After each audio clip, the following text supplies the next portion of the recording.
এবার এতে আলুগুলো ছেড়ে দিচ্ছি।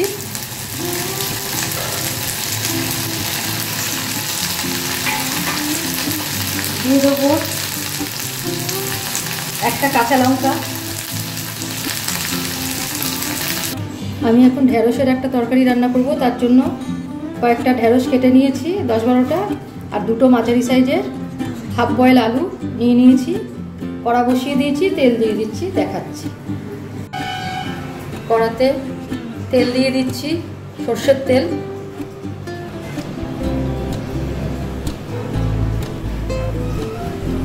দু চামচ মতো তেল দিয়ে দিলাম। তেল গরম হয়ে গেছে, এতে আমি দিয়ে দিচ্ছি ঢেঁড়সগুলো।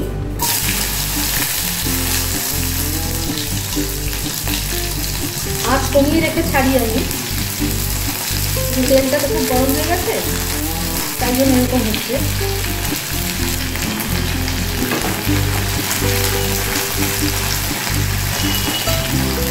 একটু ভেজে নিয়ে এবার ঢাকা দিয়ে দিচ্ছি।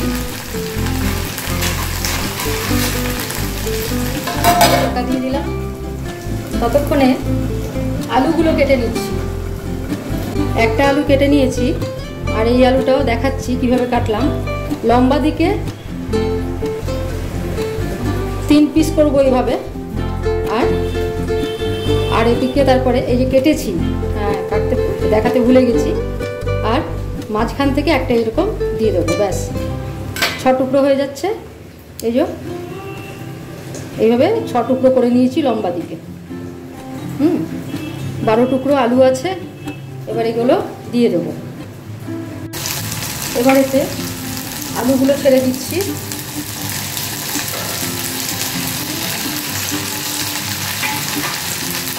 দিয়ে দেবো একটা কাঁচা লঙ্কা। নেড়ে নিয়ে একটু একটা কাঁচা লঙ্কা দিয়ে দেবো। পাকা লঙ্কা আছে, কাঁচা লঙ্কার মধ্যে একটা পাকা লঙ্কা আছে, এই যে এটা 2 টুকরো করে দিয়ে দিচ্ছি।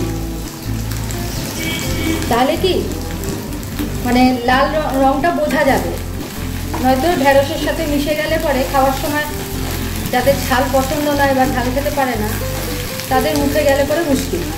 সেই জন্য আছে যখন দিলাম, সবসময় তো লাল লঙ্কা পাই না,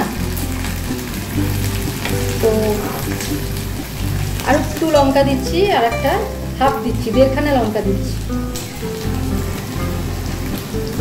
দুখানেই দিয়ে দিই, আর দুটোই দিয়ে দিলাম।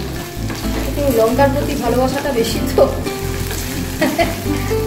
ওই জন্য একটু মনে হয় ঝাল ঝাল হলে ভালো হয়। যাই হোক, দুটো লঙ্কা দিয়ে দিলাম। এবার হলুদ দিয়ে দেবো, একটু লাল করে ভাজবো। আলুগুলোকেও একটু লাল করে ভাজতে হবে। দিয়ে দিচ্ছি একটু হলুদ।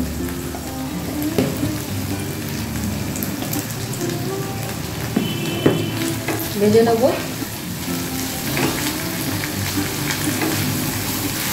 হলুদ করার জন্য আলুগুলো ভাজা হলে লালচে লাগবে। এবার এতে দিয়ে দিচ্ছি একটু কালো জিরে।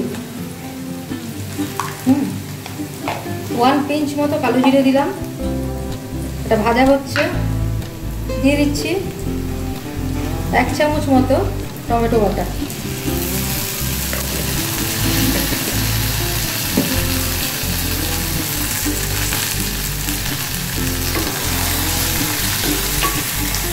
টমেটোটা ভাজা হয়ে যাক, মানে কাঁচা গন্ধটা চলে যাক,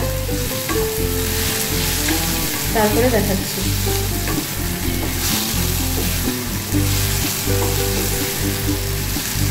আঁচটা বাড়িয়ে দিলাম। আঁচ কমিয়ে বাড়িয়ে রান্না করতে হবে, এটা সোজা কথা। হ্যাঁ, যদি দেখি বেশি পুড়ে লাগছে, আঁচ তো কমিয়ে দেবো।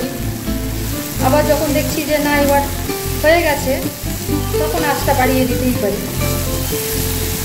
ব্যাস হয়ে গেল। ঢেলে দিচ্ছি জল। আঁচ কমিয়েই জল ঢেলে দিলাম। এবার হবে, এর মধ্যে দিয়ে দেবো আস্তে আস্তে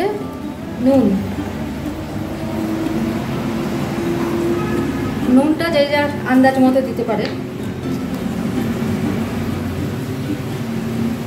দিয়ে দিচ্ছি 1 চামচ মতো নুন, একটু কম ছিল, 1 চামচ নুন দিয়ে দিলাম, এটা যে যার টেস্ট অনুযায়ী।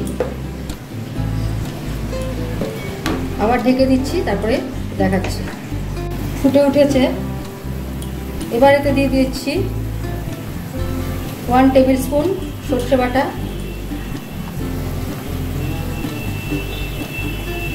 2 টেবিল স্পুন সর্ষে বাটা। আমার তো বাটাই থাকে, নুন তেল দিয়ে বাটা আছে। কাঁচা লঙ্কাটা দিই না, আগে কাঁচা লঙ্কা দিতাম, তো এখন আর কাঁচা লঙ্কাটা আলাদা করে দিই না, কারণ এই রান্নাতে দিই, গোটা কেটে দিই লঙ্কাতে এই রান্নাতে। ঠিক আছে, এবার হতে থাকুক, আবার এটা ঢাকা দিয়ে দিই, সিদ্ধ করে ফিরে আসছি। আমার এটা হয়ে এসছে, শুকিয়ে গেছে, একদম ছেড়ে আসছে কড়া থেকে।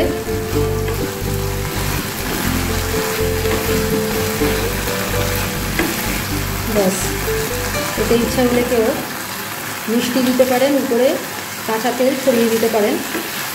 আমি যেহেতু এটা ছোটোর থেকে এরকম খেয়েছি, আমি আর কিছু করলাম না। ঢেঁড়স চচ্চড়ি আমার রেডি টু সার্ভ। দেখিয়ে দিচ্ছি, গ্যাস বন্ধ করে দিলাম, এবার প্লেটিং করে দেখিয়ে দিচ্ছি। আমার ঢেঁড়স চচ্চড়ি রেডি টু সার্ভ। কালকে নতুন আবার কিছু রান্না নিয়ে ফিরে আসছি, ততক্ষণের জন্য ধন্যবাদ, ভালো থাকবেন।